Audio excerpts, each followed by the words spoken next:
Masret Chagiga, Daf Vav 26, nous commençons les 4 dernières lignes de la page précédente, Daf Rafri Amud Bet.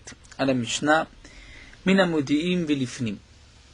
La Mishnah nous enseigne ici qu'à partir de Modiim, la ville de Modiim, Rashi nous dit c'était une ville qui était à 15 000, environ 15 km de Yerushalayim, comme c'est rapporté dans Masechet Psachim. Et la Mishnah nous enseigne que Min Modim, depuis cette ville, ce village de Modim, Velifnim, vers l'intérieur, c'est-à-dire du côté de Yerushalayim, donc entre Yerushalayim et Modim, Nemanim al-Keli Cheres. On peut faire confiance à un Ma'aretz, ignorant, qui nous dit ce Keli est tahor et pur. Mais Min Modim velachutz, à partir de cette ville et vers l'extérieur, En Nemanim, là on ne croira pas le Hamaharetz, puisqu'on ne lui fait pas confiance s'il nous dit que ce Keli est pur. Ketzad, et la Mishnah s'explique, Akadar shu mocher akderot, donc le Kadar, celui qui a fabriqué les marmites, shu mocher akderot, qui lui-même vient vendre ses marmites, Nichnas lifnim min Modim, s'il rentre à l'intérieur de Modim, c'est-à-dire entre Modim et Yerushalayim, ou Akadar, ven akderot, ven alokrim neeman. On parle d'un cas où un homme vient d'en dehors de Modim, du côté extérieur. Donc, de là où il vient, si on va acheter chez lui la marmite, on ne le croit pas. Mais si lui rentre l'ifnim min Modim, alors ou Akadar, lui-même, celui qui a fabriqué les marmites, ven akderot, et ces marmites-là que lui a fabriquées, pas dans le cas où il a pris des marmites de quelqu'un d'autre, ven alokrim, à condition que ces acheteurs, Rashi nous dit, les chaverim, c'est le Talmid Chacham, chaver, qui achète ses marmites, lui-même a vu que le Hamaharetz est rentré avec ses propres marmites. Neeman, si le Hamaharetz nous dit ses marmites sont pures, on le croit. Yatsa, s'il sort, Eno Neeman, on ne le croit pas. Donc là, nous avons aussi une Gzera Midirabanan, une Halacha Midirabanan, on ne croit pas le Hamaharetz lorsqu'il est en dehors de cet endroit, d'entre Modi'in et Yerushalayim. Donc c'est vrai que c'est étonnant, si on va à sa rencontre, on sort en dehors de Modi'in, on va chez lui acheter des marmites, on ne pourra pas, c'est-à-dire les marmites sont considérées comme impures, mais si lui-même ce Kadar, lui-même vient entre Modi'in et Yerushalayim, là on lui fait confiance et on peut le croire. Pourquoi? Rashi nous explique, parce que nous sommes obligés d'acheter, que ce soit des ustensiles en terre cuite, que ce soit des dakim, comme nous le verrons dans la Gemara, comme des verres et des petites carafes. Et à Yerushalayim, nous avons une halakha qu'on ne peut pas faire de kifshanot, c'est-à-dire de faire de feu pour préparer, pour faire cuire l'argile, étant donné qu'il y a beaucoup de fumée. Et à Yerushalayim, les Chachamim avaient décrété qu'on ne fait pas de kifshan à Yerushalayim. Donc on est obligé de l'acheter de l'extérieur. Entre Modim et Yerushalayim, on peut faire confiance au Hamaharetz. En dehors de Modim, on ne peut pas. Et là, la Gemara va nous expliquer. Tana, nous avons une braïta qui nous dit Modi'in, la ville même de Modim. Quel est le din de la ville? Nous avons vu dans la Mishnah Mina Modim Velifnim, c'est-à-dire de Modim vers l'intérieur, et Mina Modim Velachutz. Mais la ville même de Modim, la Mishnah ne nous en a pas parlé. Alors la Braïta nous dit Tana Modim, Pamim Kelifnim, Pamim Kelachutz. Parfois c'est comme Kelifnim, comme l'intérieur, donc on croit le Hamaharetz, Pamim Kelachutz, parfois c'est comme l'extérieur, on ne le croit pas. Ketsa. Kadar Yotze Vechaver Nichnas. Si nous avons un Kadar Yotze, c'est celui qui a fabriqué les marmites qui sort. Il était entre Modim et Yerushalayim et il sort, c'est-à-dire il rentre maintenant dans la ville de Modim. Vechaver Nichnas. Et nous avons un Chaver qui était en dehors de Modim, du côté extérieur, et qui rentre maintenant dans Modim. Eh bien là, on dira Kelifnim. C'est comme à l'intérieur, comme entre Modim et Yerushalayim, mais on croira le Hamaharetz. Pourquoi? Puisque le Hamaharetz, le Kadar, est en train de sortir, donc il ne va pas re-rentrer. Le Chaver ne l'a pas trouvé auparavant, il ne l'a pas trouvé lorsqu'il était à l'intérieur, il est maintenant dans la ville, il pourra quand même acheter, si ce n'est pas maintenant, le Kadar va sortir et on ne le croira plus. l'expression de Rashi, Noarsha, Vika, Achemata, si ce n'est pas maintenant, quand. Mais dans le cas où Shneem Nichnasim, c'est-à-dire les deux se trouvaient en dehors de Modim, et les deux sont rentrés dans Modim, O Shneem Yotzim, où les deux sortent, c'est-à-dire se trouvaient tous les deux entre Modim et Yerushalayim, et ils sortent maintenant, ça c'est Kelachutz. Modim est comme à l'extérieur. Pourquoi? Dans le cas où Shneem Nichnasim, les deux rentrent, les deux se trouvent à l'extérieur de Modim, et rentrent maintenant dans Modim, et il suffit d'attendre un petit peu qu'ils sortent de Modim vers Yerushalayim, et à ce moment-là, le Chaver pourra acheter Noam Haaretz. Ou dans le cas où les deux sortent, étant donné que le Chaver se trouvait auparavant entre Modim et Yerushalayim avec le Kadar, il n'a pas acheté ses marmites, donc même lorsqu'il sort, il ne peut plus acheter. Et Rashi nous dit, à plus forte raison, lorsque le Kadar rentre et le Chaver Yotze, c'est-à-dire si le Kadar vient de l'extérieur et que le Chaver vient de l'intérieur et sort, là dans ce cas-là, il est évident que c'est Kelachutz, puisque, nous dit Rashi, le Chaver n'a qu'à faire demi-tour, ressortir vers Yerushalayim avec le Kadar et acheter dans ses limites. Donc là, les Chachamim ont fait une takana bien précise. Entre Modim et Yerushalayim, on fait confiance au Haaretz, en dehors de Yerushalayim, alors en dehors de Modim, du côté extérieur, on ne lui fait pas confiance, et donc Modim, nous avons vu, parfois c'est comme l'intérieur, parfois comme l'extérieur. Amar Abaye Abaye nous dit Afanana Metanina, nous avons même une preuve de notre Mishnah. C'est marqué Akadar Shemachare Takderot Venichnas Lifnim Lamodi. Nous avons vu que le fabricant de marmites qui vient vendre ses marmites, Venichnas, il est rentré Lifnim Minamodim. Il rentre à l'intérieur, entre Modim et Yerushalayim. C'est dans ce cas-là que nous dit la Mishnah qu'on le croit. Tam Lifnim Minamodim, c'est seulement parce qu'il était entre Modim et Yerushalayim. Ah, Modim, mais si on parle de la ville elle-même, si on veut déduire du début de la Mishnah, on dira Modim Goufelo Meman, on ne lui fait pas confiance.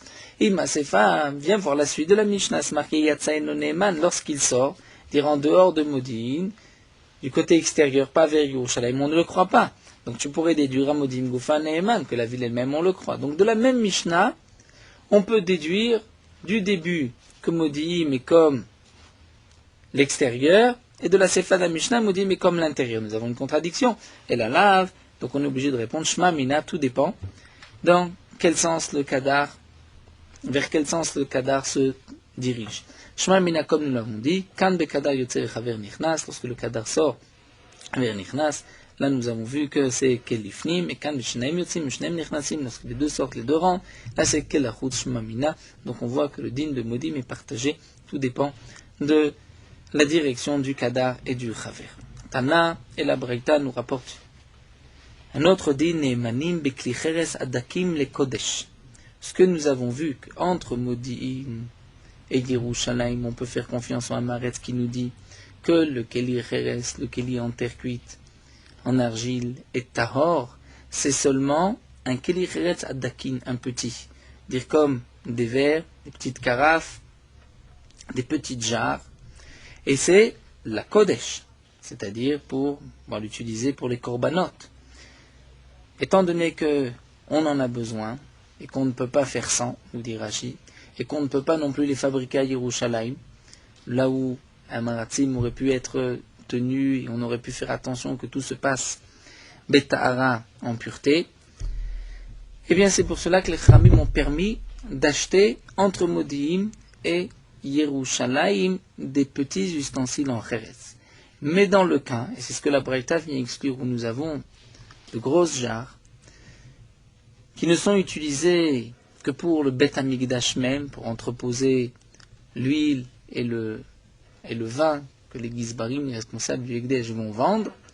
Là, dans ce cas-là, comme nous le verrons dans la Mishnah suivante, on ne peut l'acheter qu'à Yerushalayim même, et pas en dehors de Yerushalayim. Même entre Modim et Yerushalayim, on ne croit pas, on ne fait pas confiance au Haaretz, c'est ce que la Braïta vient nous dire.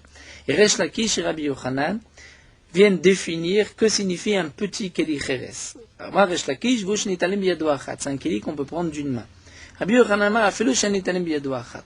Même si on ne peut pas le prendre d'une main, mais que c'est un Keli qui est considéré comme petit, on lui fait confiance. Amar Resh Lakish nous dit le Shanou la Rekanim. Resh nous dit quand est-ce qu'on fait confiance au Amaretz lorsqu'il nous dit que le Keli est pur, c'est seulement si le Keli est vide. Aval Meleim, l'eau. Si le Keli est plein, on ne le croit pas, puisque l'intérieur est impur, donc le Keli aussi est impur. Rabbi Yochanan Amar, Afilu Meleim va Afilu Ape Karsuto Letocho. Rabbi Yochanan dit même si le Keli est plein, et même si il y a son foulard, mouchoir qui se trouve à l'intérieur, et le soudar, le foulard d'un amaret, c'est considéré comme midras, comme impur généralement, malgré tout, nous dit Rabbi Yochanan, il ne rendra pas impur ici le Keli. On considère que le Keli est pur, même s'il y a des liquides, la boisson à l'intérieur, même il y a son soudar, et que théoriquement on aurait dû dire que c'est impur, mais là les Khamim n'ont pas donné de Gzera. Bien sûr, il s'agit d'une impureté qui est midera banane. On ne parle pas dans le cas où on sait que le hamaretz est impur et il nous dit c'est pur. Dans le cas où on ne sait pas s'il est pur ou impur, lui vient nous dire tout ceci a été fait en pureté. On peut le croire par la takana des chachamim, comme dit ici Rabbi Yochanan. Rava nous dit, au Rabbi Yochanan, mais Rabbi Yochanan est d'accord. Et même si les chachamim ont fait confiance au hamaretz que le keli même plein, le keli est taor et pur, mais c'est seulement le keli. Mais Rabbi Yochanan est d'accord, que le liquide qui se trouve à l'intérieur, que ce soit du vin ou de l'huile, est impur. Et Resh Lakish a dit, étant donné que l'intérieur est impur, donc l'intérieur, d'une certaine manière, rend impur le keli, et donc on ne pourra pas utiliser le keli. Rabbi Yochanan pense que non, que les chachamim font confiance au hamaretz et disent que ce qui est à l'intérieur, effectivement, est impur. Sur ça, on ne lui fait pas confiance, mais sur le keli lui-même, c'est pur. Ve'al titama, dit Rava, ne t'étonne pas. Comment est-ce possible que le keli est considéré comme pur et l'intérieur est considéré comme impur? Donc si on était sûr, encore une fois, que de l'intérieur il y a une impureté, comme Minatora, c'est sûr que si on avait une impureté vadaïte, on était sûr que l'intérieur est impur, là le keli aussi est impur. Mais comme on ne sait pas, et qu'on va dire par une xéra que l'intérieur est impur, le keli reste pur. Valtitama, ne t'étonne pas, parce qu'on voit aussi Sharilagim Malé Mashkim, une jarre qui est pleine de liquide, la gint, même la jarre est impure, Tumat Shiva pour 7 jours, Mashkim, Théorim, Mashkim sont purs, comme nous l'avons vu précédemment, où la Gemara nous avait dit, lorsqu'il y a un mort au rez-de-chaussée, qu'il y a un trou qui communique avec l'étage, et qu'on a mis un keli cheres pour boucher ce trou, et que le côté extérieur du keli cheres se trouve vers le bas, nous avons vu que même si le keli était un keli d'un maharetz, mais considéré comme impur, malgré tout ce qui se trouve en haut n'est pas impur, tout liquide, toute boisson n'est pas impur, comme l'Agman nous avait rapporté marqué de Shammai et Beth Hillel. Nous avons vu que bien que l'intérieur du keli va être impur, mais le keli lui-même reste pur. Donc c'est possible, ça existe dans les xérot des chachamim, que le keli va être impur d'une impureté de Tumat Shiva de 7 jours. On considère que le kli cheres qui a été posé ne fait pas écran avec l'impureté, puisqu'il était impur midera banane ou mashkin, mais les liquides qui se trouvent à l'intérieur sont purs, comme nous l'avons vu plus haut. Donc la Gemara nous a expliqué cette première Mishnah où nous avons vu qu'entre Modi'im et Yerushalayim, on fait confiance à tout un Maharetz qui viendra nous dire le keli est pur et on pourra l'utiliser la Kodesh, mais c'est seulement un petit keli, comme une carafe ou des verres, une petite jarre, et un grand tonneau, une grosse jarre peut contenir beaucoup de vin. Là, ce n'est qu'à Yerushalayim, comme nous allons voir dans la Mishnah qui suit. Hagabaim, nous dit la Mishnah. Les responsables, c'est-à-dire le percepteur d'impôts, si c'est un Israël, un juif, qui a été nommé par un roi non juif pour prendre les impôts de ses frères juifs, le Gabaï chez Nichnesu les Torchabait, des Gabaïm qui sont rentrés dans une maison pour prendre un gage, ou bien des voleurs qui ont volé, qui vont maintenant rendre le keli qu'ils ont volé. Nous avons une question qui se pose. Est-ce que le Gabaï, qui était un Maharetz, lorsqu'il est rentré dans cette maison, il a certainement fouillé, cherché pour prendre un gage de la valeur de l'impôt, peut-être qu'il a touché des kelim et il les a rendus impurs. De même, un voleur qui prend un keli et qui le ramène, on pourrait dire que le keli est impur, puisque le voleur l'a rendu impur. Eh bien, nous dit la Mishnah, aussi bien les Gabaim que les Ganavim, Neimanim Lomar, on peut leur faire confiance s'ils nous disent Lo Naganu, nous n'avons pas touché, nous n'avons pas rendu impur.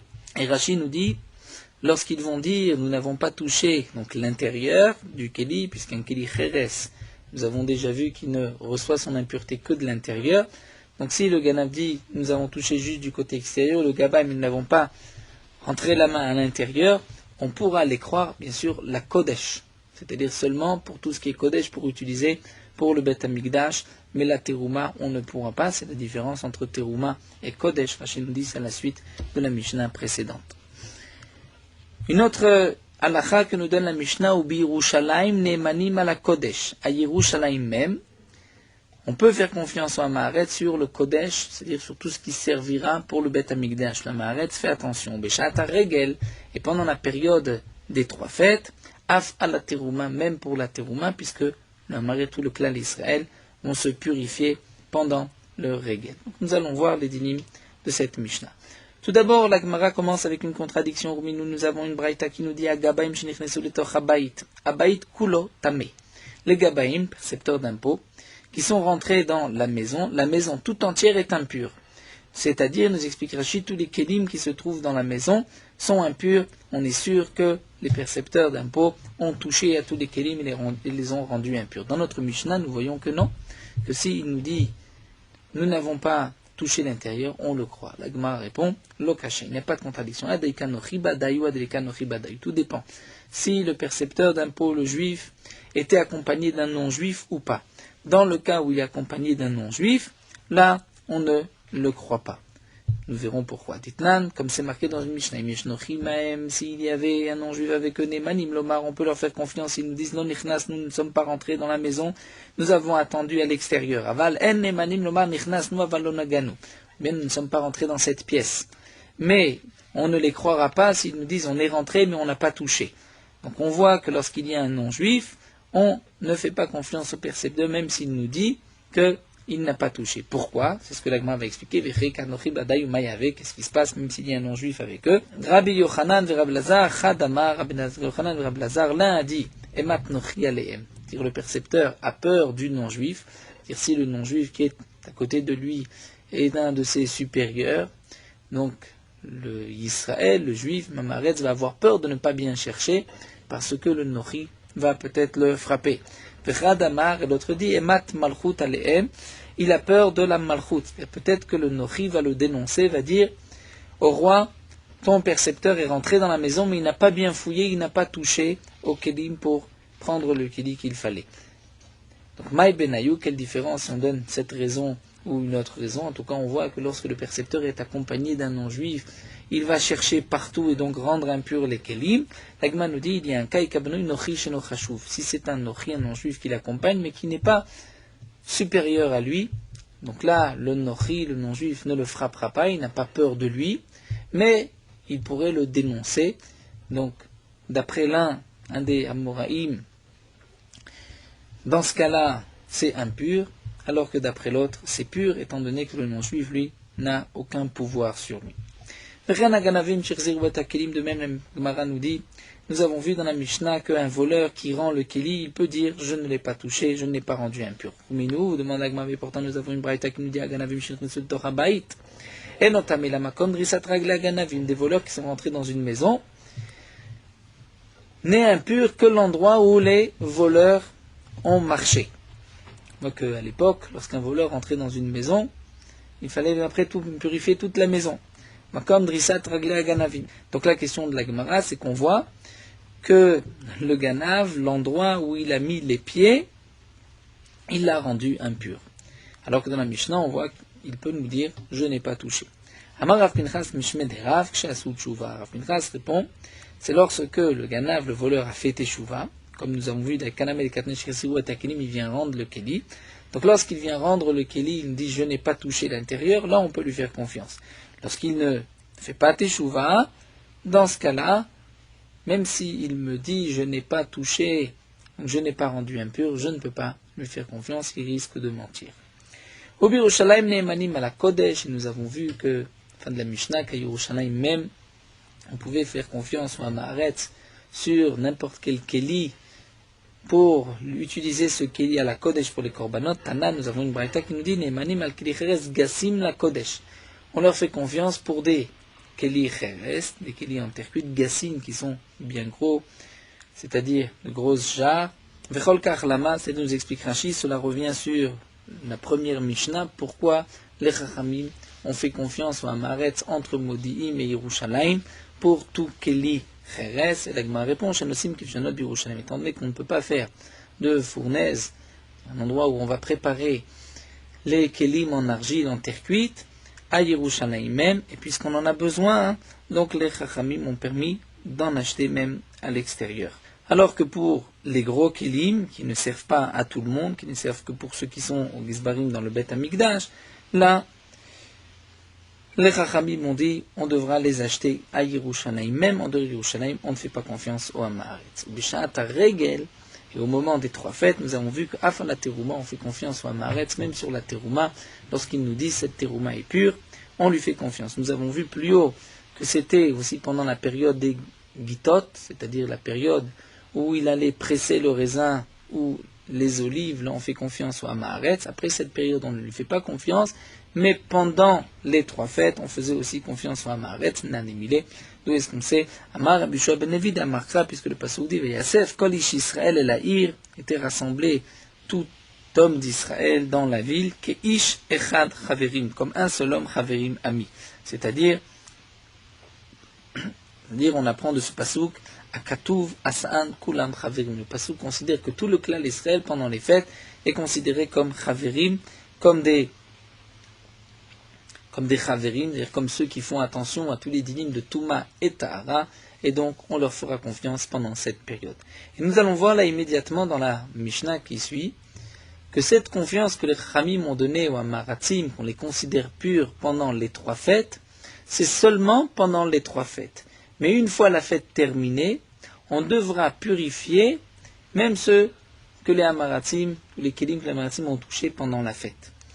C'est ce que la Mishnah nous dit à Poter et Travito. Nous avons ici une machloquette entre Rabbi Yehuda et les Chachamim. Si un homme a ouvert son tonneau de vin pendant la fête, pour vendre, pour distribuer de son vin. Donc les Hamaratzim, donc cet homme-là, dont est un Chaver, est un Mitram, il fait attention au tout dinim de Touma et Tahara, il a ouvert son tonneau de vin, et les Hamaratzim, qui sont venus acheter, qui sont venus se servir, ont certainement touché le vin et le tonneau. Pendant la fête, tous les Hamaratzim sont considérés comme purs. Donc son tonneau était pur pendant toute la fête. Ou bien un matrid bisato al gavareget, c'est quelqu'un qui a commencé de préparer une pâte pendant la fête, mais une fois la fête terminée, quel va être le statut de ce vin ou de cette pâte? Rabbi Yehuda Omer Yigmor, Rabbi Yehuda nous dit, puisque tu as commencé, tu peux terminer. Si c'était pur pendant la fête, les Chachamim ont permis de continuer comme si c'était la suite de la fête. Les Chachamim omrim le Yigmor, mais les Chachamim nous disent que la takana des Chachamim précédentes d'une autre époque était seulement pendant la fête, mais après la fête, tu ne pourras pas terminer, et donc ton vin est considéré comme impur. Et Rashi nous dit, un Chaver n'a pas le droit de vendre du vin ou de toute marchandise qui est impure, et donc d'après les Chachamim, il n'a pas la possibilité de continuer et de vendre. La raison de Rabbi Yehuda, comme la Gemara nous dit dans Masechet Betsa, c'est que Rabbi Yehuda nous dit, si tu interdis au Chaver de garder ce vin après la fête, il ne va pas l'ouvrir pendant la fête. Il va dire, pourquoi je vais ouvrir, entamer un tonneau, puisque dans quelques heures ou dans encore 1 ou 2 jours, tout le tonneau, tout le contenu sera impur. Donc pour qu'il puisse ouvrir et qu'il y ait de quoi consommer pendant la fête, les Chachamim lui ont permis d'ouvrir, lui disant, tu pourras continuer à t'en servir même après la fête. Et Tiv Rabami Rabbi Tzrak Nafra, à de Rabbi Tzrak Nafra. Rabami Rabbi Tzrak Nafra était assis sur le balcon de Rabbi Tzrak Nafra. Patach Had, l'un d'entre eux a commencé, Ve'amar et a dit, Ma'oshenichen al regel acher. Nous avons vu qu'on fait confiance au Hamaretz et qu'on considère que tous les Hamaratzim sont purs pendant le regel. D'après les Chachamim, nous avons vu que si on a ouvert un tonneau pendant la fête, après la fête, on ne pourra pas l'utiliser. Alors la question qui a été posée, peut-être qu'on peut garder le tonneau de vin jusqu'à la prochaine fête, et pendant la prochaine fête, on considère que tous les Hamaratzim sont purs, donc on continuera cette halakha, même si le Hamaretz n'a pas touché entre-temps. Nous avons vu que d'après les Chachamim, le Hamaretz a touché pendant la fête, mais après la fête, même s'il n'a pas touché encore une fois, c'est impur parce qu'il a touché pendant la fête. Donc c'est une xéra aussi des Chachamim. Les Chachamim ont dit c'est pur pendant la fête, mais après la fête, puisqu'il a touché pendant la fête, c'est impur. Bien que pendant la fête, lorsqu'il a touché, on dit que c'était pur.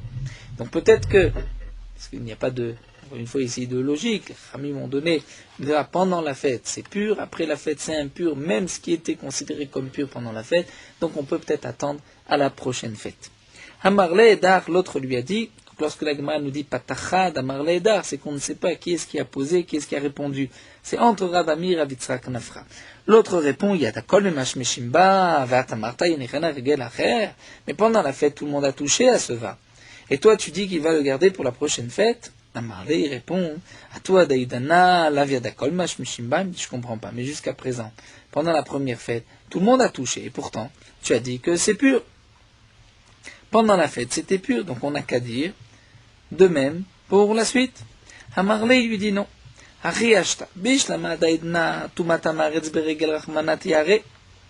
C'est-à-dire encore jusqu'à présent, on peut dire que pendant la fête, la Touma du Hamaretz, la Torah l'a considérée comme pure.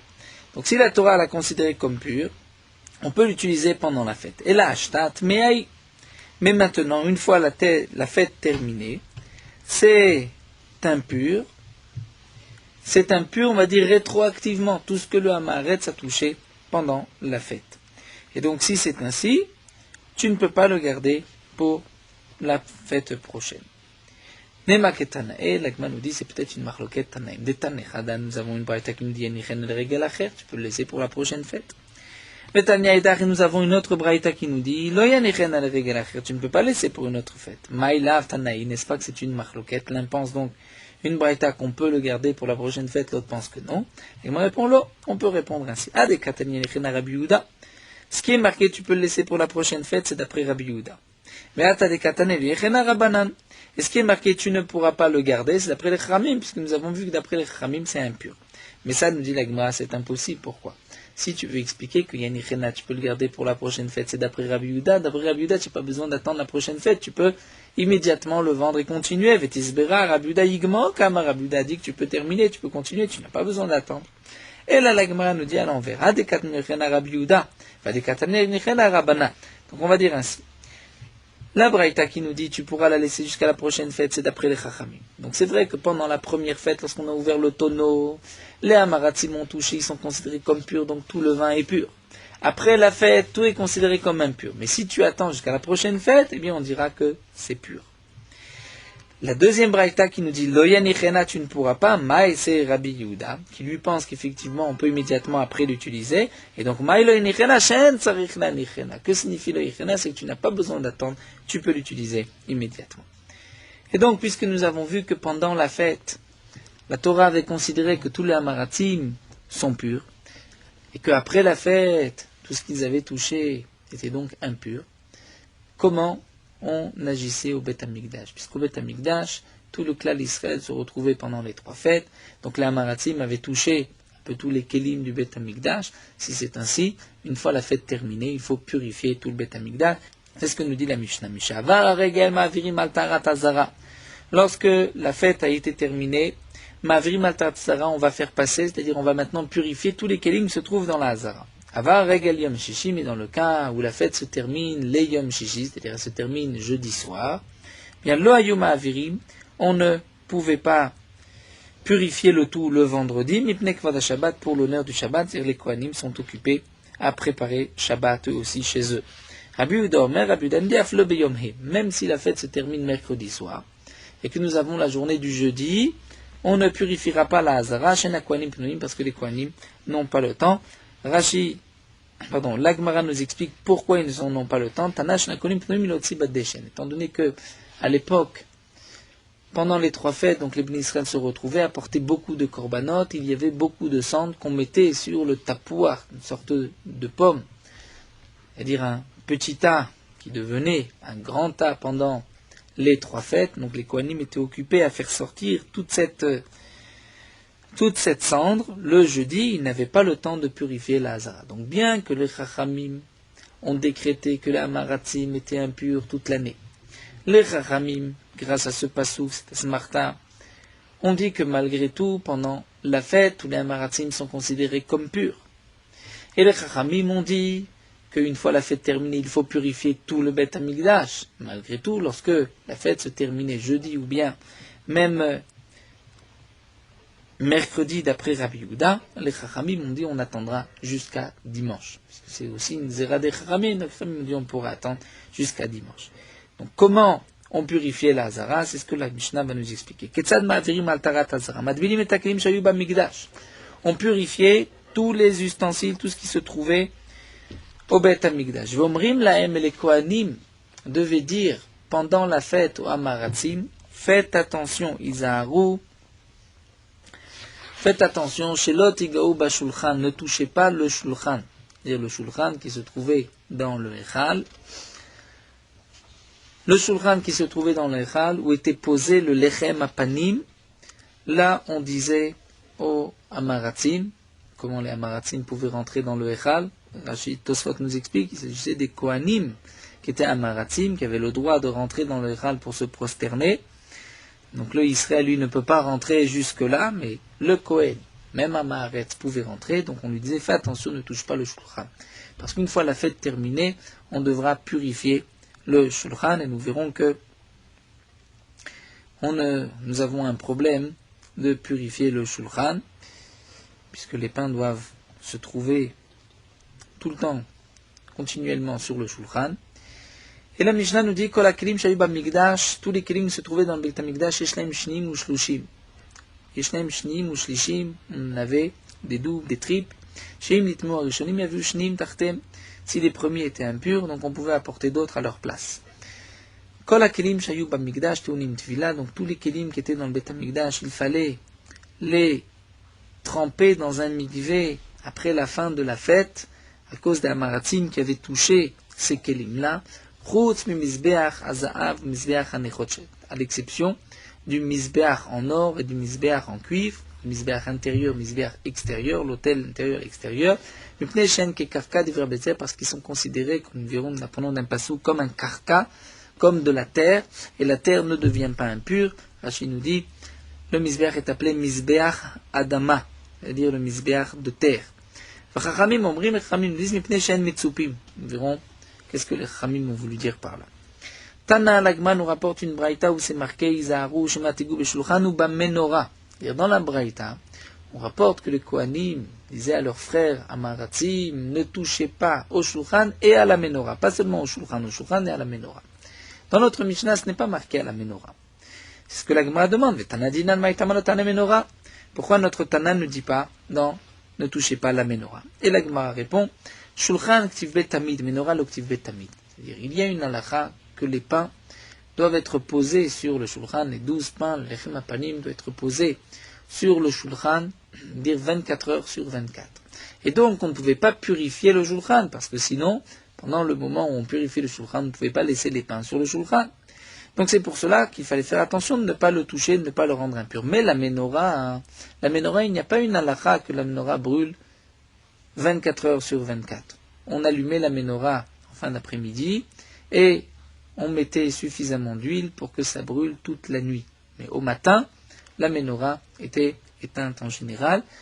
Donc il n'y a pas d'obligation dans la Menorah qu'elle soit tamide, qu'elle brûle continuellement, et donc on pouvait la tremper au cas où la Menorah était impure d'après notre Tana. C'est ce que l'Agma répond. Notre Tana pense que le Shulchan c'est marqué tamid, donc on ne pouvait pas aller le tremper. Menorah, l'octiv batamid, ce n'est pas marqué tamid, et donc c'est pour cela que si elle est impure, on peut aller la purifier. C'est ce qu'on faisait d'ailleurs d'après ce Tana. Vedar, et l'Agma reprend d'après le Tana de la Braïta, c'est-à-dire la Gemara va expliquer comment se fait-il que le Tana de la Braïta exigeait, comment se fait-il que le Tana de la Braïta nous dise que les Kohanim devaient dire à leurs frères ne touchez pas la Menorah aussi, puisque la Menorah on pouvait la purifier après. Eh bien la Gemara répond, Kivan dirtiv d'après lui, puisque c'est marqué Vet Menorah nochach Shulchan, que la Menorah devait être en face du Shulchan de la table, Keman dirtiva tamid damé. C'est comme si c'était marqué tamid, étant donné que le shulchan doit être 24 heures sur 24 et que la menorah doit être en face. Et c'est pas seulement que la Torah nous donne l'emplacement où est-ce qu'on pose la menorah, mais aussi le din que la menorah doit se trouver continuellement à sa place en face du shulchan, et donc on ne pouvait pas non plus la tremper. Ve'edar, mais le Tana de notre Mishnah pense que Aoulik voilà makom ou que le pasuk vient simplement dire qu'on va poser la menorah en face du shulchan, mais non pas que la menorah doit être 24 heures sur 24 à cet endroit. La Gemara continue et nous dit Vetipokli de klietz asul nachatu. La Gemara se pose la question sur le shulchan. Nous avons vu que le shulchan, s'il a été touché par un maaretz pendant la fête, il fallait ensuite le purifier. Donc le shulchan peut devenir impur. Il fallait faire en sorte qu'il ne devienne pas impur, puisqu'on avait un problème. On allait manquer à cette obligation du tamid, que le pain soit 24 heures sur 24, si le shulchan était impur. Mais demande la Gemara, le shulchan ne devrait pas être impur du tout, même si un maaretz le touche, il ne devrait pas être impur. Pourquoi? Nous avons une halakha. Qu'est-ce qui est impur? C'est un keli qui peut être déplacé. Un keli qui est destiné à être posé, à rester à un endroit, on va appeler Asou Nachat, qui est destiné à être à cet endroit précis, il n'est pas métamé. On apprend du pasouk. Donc c'est ce que l'agma demande, des kliettes, c'est un keli en bois, le shulchan, Asou Nachat, qui est fait pour être posé à cet endroit, pas pour transporter quoi que ce soit.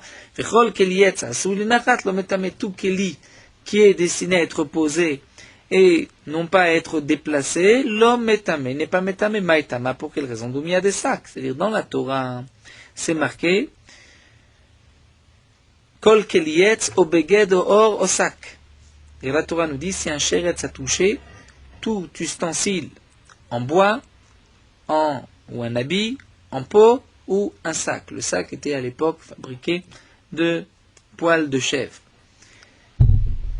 Donc on apprend l'un de l'autre, c'est-à-dire Doumia des sacs baïnan. Nous devons avoir un kelietz. Quel est le kelietz qui est impur? C'est seulement celui qui ressemble au sac. D'abord, que le kelietz ait un contenu. Si c'est juste une planche, elle ne devient pas impure, puisque ce n'est pas un keli. Donc, masak mitaltel malé verekam, de la même manière que le sac est mitaltel, on le transporte malé lorsqu'il est plein ou vide, afkol mitaltel malé verekam. Quel est le keli qui devient impur? Seulement un keli qui peut être déplacé vide, qui est déplacé généralement vide, ou plein. Un keli qui peut contenir même CA 40 CA n'est pas considéré comme un keli qui est métaltel, parce que si on le déplace, il va se casser. Donc, si nous avons une grande armoire qui contient 40 CA, cette armoire, on ne peut pas la déplacer, parce que si on la déplace, elle risque de se casser, vu le poids de ce qu'elle contient. Et donc, il n'y a pas d'impureté, puisque ce n'est pas comme un sac. Le sac, on peut le transporter. Et de même, donc un keli qui est destiné à être posé, et pas être, on ne déplace pas, comme le shulchan, il ne devrait pas y avoir d'impureté. Alors l'agma répond que des Resh Lakish. Pourquoi on craint une impureté pour la table shulchan d'Amar Resh Lakish? Et comme Resh Lakish, parce que Resh Lakish a dit Maïdirtiv, quelle signification du pasouk? Le pasouk nous dit Ala shulchan at-tahor. Le pasouk nous dit tu poseras le lechem ala shulchan at-tahor, sur la table pure. Que signifie la shulchan at-tahor? Mais la table est évidemment pure, puisque elle est destinée à être posée. C'est que la Torah te dit ici Michlal Sheutame. C'est que ici la Torah t'apprend que la table peut être impure, mais il faut qu'elle soit pure pour que tu puisses poser le pain. Ve'amai demande la Gemara, et pourquoi effectivement la table est impure? Ah, c'est un kelietz, c'est un kelietz qui est destiné à être posé. C'est-à-dire, selon les critères que nous avons d'un keli, le shulchan ne devrait pas être impur. Donc, qu'est-ce que Resh Lakish nous dit à la shulchan at-ta'or? Donc, ça veut dire que le shulchan peut être impur. Il est à Sulnachat, de Kabel Touma. La Gemara répond, et la Melamed. Donc, c'est ce que Resh Lakish nous apprend, et c'est ce que la Gemara vient rapporter ici. On apprend de là, chez Magbi, Moto, Marim, Bole, Ole, Regalim, Lechem, Apanim. C'est-à-dire, au moment des trois fêtes, les Kohanim soulevaient le shulchan et allaient montrer au peuple les pains et le shulchan, Et les Kohanim disaient, Vomrim lahem, on leur disait, Reu chibatechem lifnei makom, regardez combien Akadosh Baruch Hu vous aime, siluko kesiduro. Lorsqu'on enlève le pain, il est chaud, comme lorsqu'on le pose. Et nous savons que le lechem apanim était cuit le vendredi, il était posé le Shabbat, il restait une semaine sur le shulchan et il n'était consommé que la semaine suivante. Donc, 9 jours après, le 9e jour après sa cuisson, il était encore chaud. Et le lechem apanim et le shulchan n'étaient pas une plaque chauffante. Donc le pain n'avait pas de raison d'être chaud, si ce n'est le miracle. Et donc c'est ce qu'on voulait montrer au Bnei Israël. Regardez combien Kadosh Baruch Hu vous aime, le pain est chaud. Tamar Rabbi Yoshua, comme Rabbi Yoshua ben Levi a dit, Nes Gadol Naseh Belechem Panim, il y avait un grand miracle à propos de Lechem Panim, Siduro Karsiluko.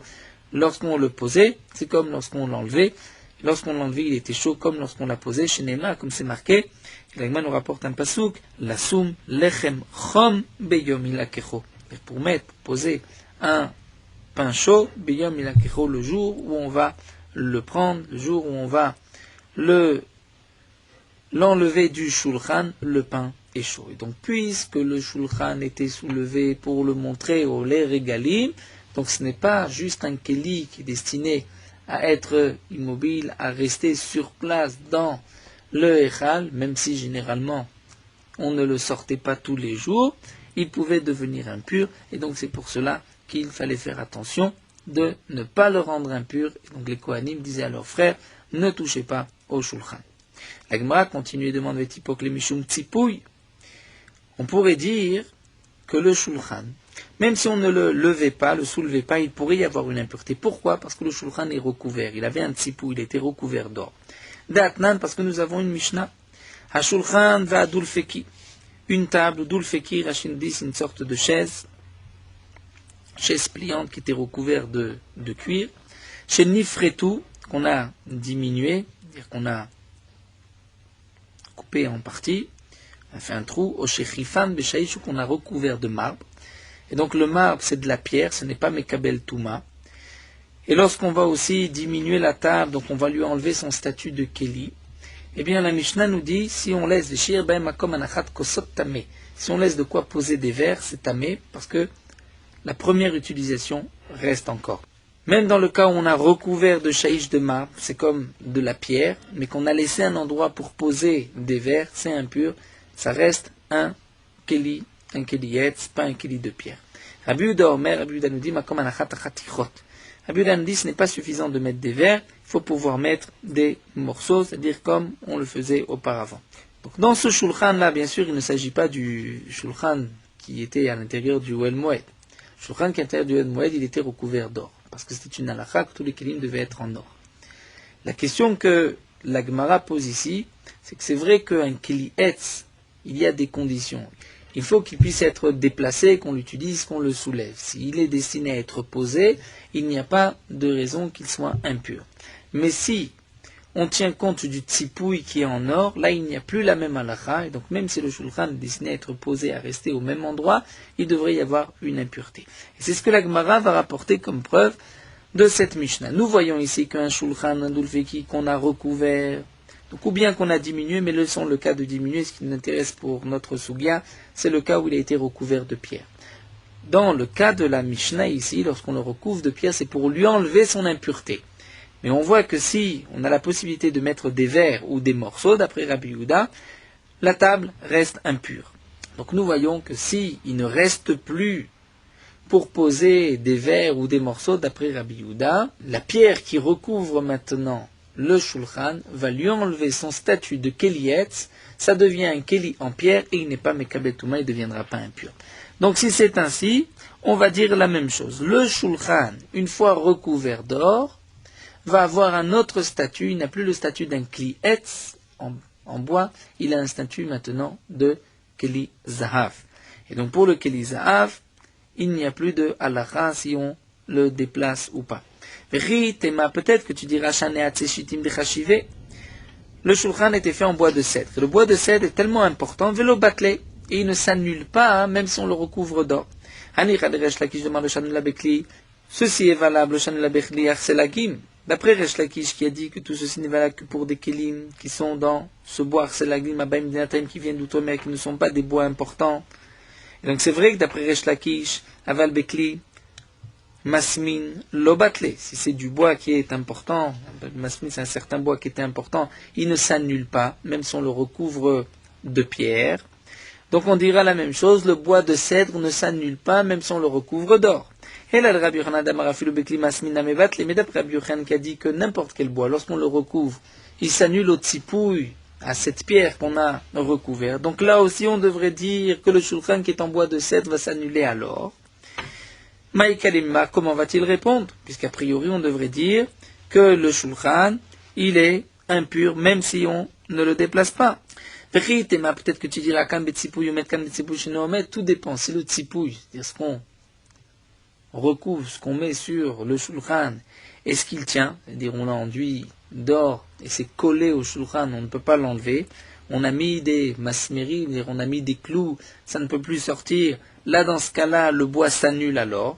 Mais peut-être que Betsipou chez Nomed, le shulchan, ne s'annulait pas alors, étant donné qu'on pouvait enlever le tsipouille, lors qu'il le recouvrait. Ah bah, Rabbi Yochanan. Ça, c'est aussi une question que Resh Lakish a posée à Rabbi Yochanan. Betsipouille omed ou Betsipouille chez Nomed? Est-ce que le keli s'annule seulement si le tsipouille est omed? C'est-à-dire, il tient bien avec des clous, ou bien même Betsipouille chez Nomed, même s'il ne tient pas. Ou Bechofet levaz vezav, ou Becheno Chofet levaz vezav.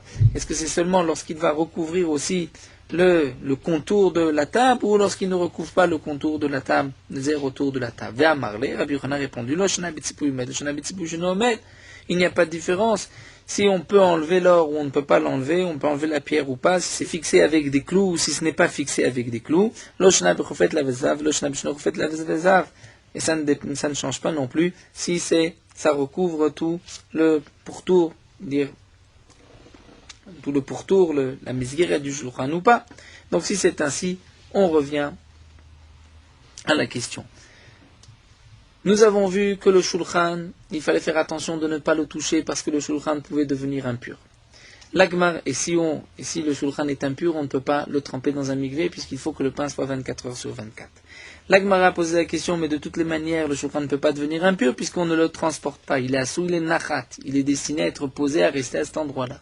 L'agmar a répondu, d'après Resh Lakish, qu'on déplaçait le shulchan pour le montrer au Bnei Israël. Mais l'agmara demande, puisque le shulchan était recouvert d'or, donc même si on ne le déplace pas, il devrait être impur, puisque nous avons une halakha que le shulchan va maintenant, même s'il est en bois, s'annuler à l'or, et pour l'or, il n'y a pas cette halakha si on le déplace ou pas. Alors l'agmara répond, la shane shulchan, de rachamana, keriye etz. Le shulchan, c'est différent, parce que la Torah l'a appelé du bois. C'est-à-dire, même lorsqu'il est recouvert, la Torah nous dit, dirtiv, à misbeach, etz, shalosh amot, gavoa, c'est marqué que le misbeach était en bois, il était haut de 3 amot, vorkoshtaim amot, et là est long de 2 amot, mixotav l'eau et les 4 pieds, vorko dans sa longueur, vekirota, et son pourtour, la misgueret, son contour, etz, était en bois.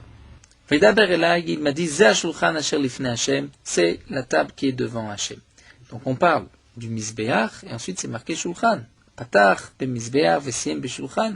Donc la Gemara pose la question, le pasuk commence en parlant du misbeach, il termine par le shulchan. Rabbi Yochanan, Resh Lakish, Damre Tarvayu. Rabbi Yochanan et Resh Lakish ont tous les deux dit, Bizman shebet hamikdash kem misbeach mechaper al adam, achshav shulchano shel adam mechaper alav. C'est autant du Bet Hamikdash, lorsque le Bet Hamikdash était encore construit, c'était le misbeach qui pardonnait les fautes de l'homme. Maintenant, c'est sa table, nous explique Rashi, lorsqu'il a des invités, que son shulchan, sa table, lui pardonne ses averot comme un misbeach. C'est de là qu'on apprend que le shulchan est considéré comme un misbeach. Donc on voit que le pasuk appelle misbeachet, c'est-à-dire un shulchan de etz, le shulchan de bois, même le shulchan qui était recouvert d'or. Donc la Gemara a répondu, le shulchan était effectivement en bois, recouvert d'or, mais la Torah lui donne le statut d'un keli en bois. Puisque c'est un keli en bois, il faut qu'on puisse le déplacer. Et c'est pour cela que la Gemara a répondu, d'après Resh Lakish, on le montrait au Bnei Israël qui venait au moment des 3 fêtes. C'est pour cela que le shulchan pouvait devenir impur. Et comme on ne pouvait pas le tremper au mikvé, puisque le pain devait rester 24 heures sur 24, donc il fallait dire au Kohanim, faites attention, ne le touchez pas. Merot halacha daf chavav. Parfois, les chachamim m'ont permis de faire du commerce pendant Chol HaMoed, même s'il n'y a pas une perte sur le capital, mais on risque de perdre de l'argent. C'est dans le cas où il y a une occasion exceptionnelle qui n'est pas habituelle, qu'on peut acheter maintenant de la marchandise à un bon prix ou la vendre à un bon prix. Dans ce cas-là, c'est considéré comme davar aved puisque c'est une occasion exceptionnelle. Mais malgré tout, il y a dans cela beaucoup de paramètres, beaucoup de nuances, et il faudra, dans tous les cas, consulter une autorité compétente. Si un homme doit rembourser ses dettes et il n'a pas de quoi payer, et que s'il ne rembourse pas immédiatement, il risque d'avoir une perte, il pourra vendre sa marchandise pour pouvoir rembourser ses dettes, c'est considéré comme davar aved.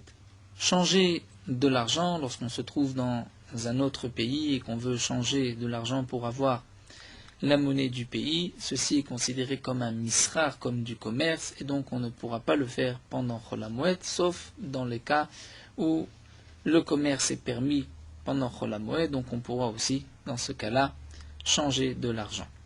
Celui qui a prêté de l'argent à son prochain pourra récupérer cet argent pendant Chol HaMoed, ce n'est pas considéré comme du commerce.